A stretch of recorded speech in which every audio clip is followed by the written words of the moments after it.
এক মেয়ে তার শ্বশুর বাড়ি যাওয়ার আগে বাবাকে প্রশ্ন করলো, বাবা, আমাদের সামনের উঠোনের ওই গাছটাকে কি পেছনের বাগানে লাগানো যায় না? তখন মেয়েটির বাবা তাকে উত্তর দিয়ে বলল, ওই গাছটা হলো 4 বছরের পুরনো একটা গাছ, এটা এখন অন্য কোথাও লাগানো একদমই সম্ভব না।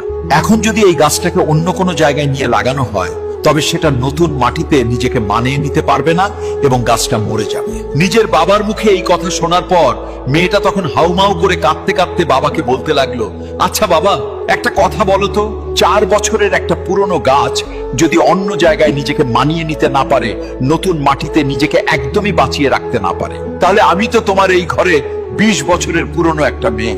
আমি তো কোনো সামান্য একটা গাছ নই বাবা, আমি তো তোমারই মেয়ে। তাহলে তুমিই বলো, আমি কিভাবে অন্যের একটা নতুন বাড়িতে গিয়ে নিজেকে মানিয়ে নিব আর নিজেকে সম্পূর্ণ বাঁচিয়ে রাখবো বাবা?